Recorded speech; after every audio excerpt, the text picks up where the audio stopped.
We've got some great news for today, right? So welcome back, because I'm Paul Demain on this Friday, August 7th edition of News from Indian Country with your Native News Update. These stories and others can also be found at our website at IndianCountryNews.com and IndianCountryTV.com. Here are the news stories for this day from Off the Wires and other Native news sources. Federal authorities in charge of the biggest U.S. bust of artifact looting and grave robbing are targeting more suspects ranging from those who do the digging to wealthy buyers on the lucrative black market of ancient Southwest relics. 25 people have already been charged after a long-running sting operation involving a bounty of artifacts taken from federal and tribal lands in the Four Corners region. More arrests are likely, according to federal officials. The case was the first to deeply penetrate the murky world of native artifacts trafficking, and they relied on a well-connected artifacts dealer turned undercover operative. The man was equipped to provide federal agents with wireless video feeds from homes and shops where he wheeled and dealed over artifacts, ultimately spending more than $335,000 on bowls, stone pipes, sandals, jars, pendants, necklaces, and many, many other items. Registration for the American Indian Mission to Israel has now begun. According to Dr. Gordon Bronitsky, the mission is going to present many opportunities for participants. Although heated Middle East politics makes headlines, American-Israel business is quantitatively the largest part of the American-Israel relations. Since 2000, Israel has been the largest American trading partner in the Middle East, larger than American trade with Saudi Arabia, including U.S. oil imports.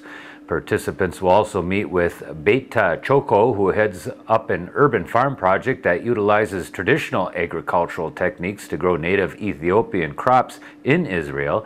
She is looking forward to sharing her experience with Native American communities, which are also restoring traditional farming techniques, crops, and practices. You find all that information at arzaworld.com and search for Tour to Israel. A 2-year ban on uranium mining near the Grand Canyon only impacts new claims and will not stop 3 pending uranium mines that already have claims. News from Indian Country correspondent Stan Bindell reports. From Flagstaff, Arizona, Havasupai, Navajo, and members of several other tribes have come out in opposition to the proposed uranium mines near the south and north rims of the Grand Canyon. Uranium mining is banned on the Navajo Nation and prohibited in the Grand Canyon National Park, but allowed in millions of acres and forests controlled by the Forest Service and Bureau of Land Management on land surrounding what many consider a national treasure. The Arizona Department of Environmental Quality held hearings last week in Fredonia, with the speaker split on whether the mine should be granted air and water permits needed for their operations. The Havasupai followed this hearing during the last weekend with an anti-uranium mine gathering at Red Butte near the south rim of the Grand Canyon. Assistant Secretary of Indian Affairs Larry Echohawk today announced the addition of Wizpen Garrett, Tracy Stevens, and Paul Tasosi to his immediate staff and senior policy team. They will support the Assistant Secretary as he moves forward to carrying out Interior Secretary Ken Salazar's Indian education and law enforcement initiatives, distributing Recovery Act funds to Indian Country and overseeing Indian Affairs Bureau's offices and programs. Garrett, an enrolled member of the Rosebud Sioux Tribe of South Dakota, is a policy advisor to the Assistant Secretary, Indian Affairs, where he provides experience and counsel on a wide variety of policy matters. Stevens, an enrolled member of the Tulalip Tribes of Washington State, is a senior advisor to the Assistant Secretary in Indian Affairs, and Tasosi is an enrolled member of the Navajo Nation of Arizona, New Mexico, and Utah. The Black Sheep Clan started June 15th as the Chief of Staff to the Assistant Secretary of Indian Affairs. Lucudere Ojibwe School 5th grade citizenship project represented Wisconsin at the Project Citizen National Showcase hearing in Philadelphia this month. The 5th grade report, Limiting Buses Helps the Environment, created by Ariane Crone, Jamie Vega, Joseph Dinasha, and Robin Trepania had been selected as the first place rating at a hearing showcase in Madison, Wisconsin earlier this year, and was evaluated along with 49 other citizenship projects. Area Senator Robert Jauch was invited to attend the Project Citizen National Showcase in Philadelphia, Pennsylvania, as an evaluator in conjunction with the National Conferences of State Legislators Legislative Summit. The LCO project earned an exceptional rating at the National Showcase, and the project is to be displayed at the national competition in Miami, Florida, later this year. The students have also been invited to present their project this October in Milwaukee at the National Indian Education Association 40th Annual Convention. Michigan's newest casino has opened. The Firekeepers Casino near Battle Creek opened to the public this week after 3 days of simulated operations. The Natawasipi Huron Band of Potawatomi owns the casino, which took 15 months to build. It stands on 78 acres alongside Interstate 94 in Calhoun County's Emmett Township, about 60 miles south of Grand Rapids, Michigan. Firekeepers has a 107,000 square foot gaming floor with 2,680 slot machines exactly, 78 table games, and a 120-seat poker room and bingo hall. The casino also offers 5 restaurants and an attached parking garage with room for 2,080 vehicles. It's the state's 19th tribal casino.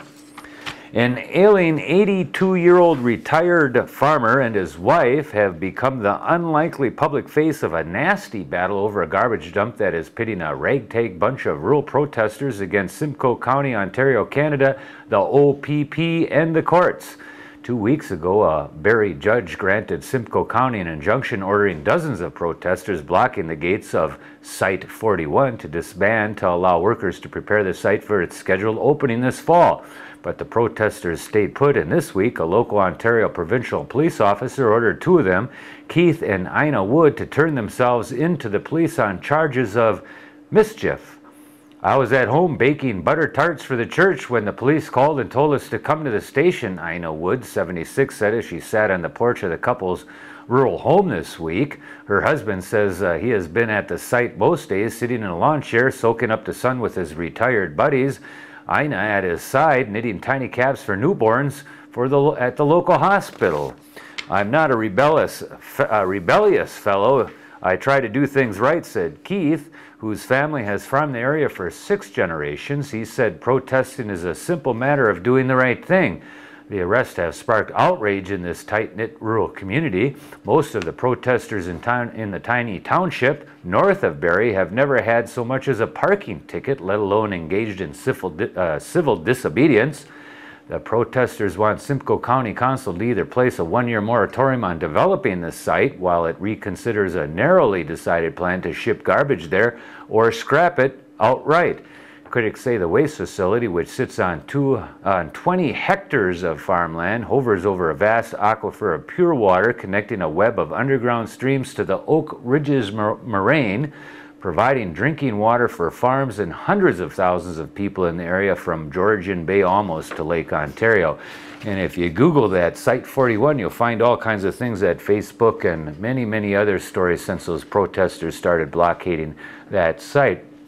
And that is the latest edition of the Native News Update on this program here. That's supposed to say, this is the latest edition, roundup of news from Indian Country on the Native News Update. We want to thank our underwriters for helping us with this broadcast and you for joining right here with us again and again. You have a great day.